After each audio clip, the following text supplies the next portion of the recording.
రాత్రి అయింది, నిద్రపోకుండా ఈడేం చేస్తున్నావునా? మా వైఎస్ఆర్ కొడుకు వస్తున్నాడంట, ఆయన కోసం ఎదురు చూస్తున్నా అన్నా. కాదన్నా, మీ వైఎస్ఆర్ కొడుకు వచ్చి నీ ముందు నిల్చున్నా నీకు కనపడదు కదనా? అన్నా, నాకు ఆయన కనపడకపోయినా నేను ఆయనకి కనపడతా కదన్నా.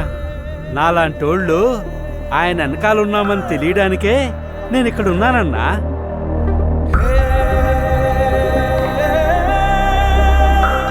తండ్రి పోయాడనుకుంటే కొడుకొచ్చాడు.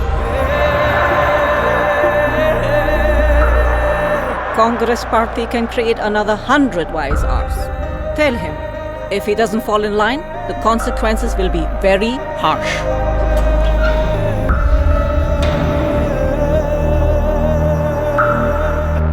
ఉన్నదంతా పోయినా పర్వాలేదు అని తెగించిన జగన్ లాంటోడితో యుద్ధం చేయడం మనకే నష్టం మేడం.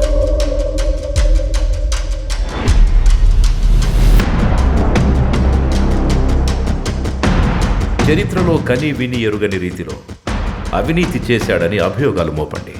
1,00,000 కోట్లని 1,00,000 సార్లు చెప్పించండి. ఒక అబద్ధాన్ని నిజం చెయ్యాలంటే అది మీడియాకి మాత్రమే సాధ్యం. If we can't defeat him, we can destroy him.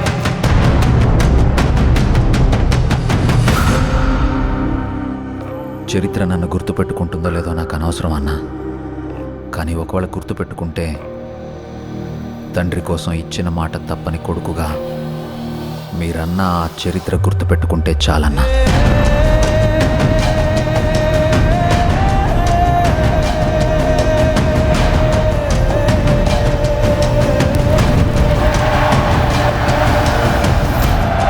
నాకు భయపడడం రాదయ్యా.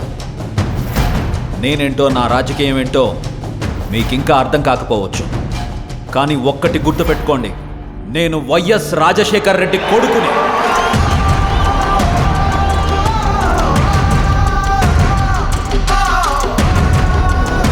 నా రాజకీయ ప్రత్యర్థినైనా శత్రువునైనా ఓడించాలనుకుంటానే కానీ మీ నాయకుడిలాగా వాళ్ళ నాశనం కోరుకోనయ్యా.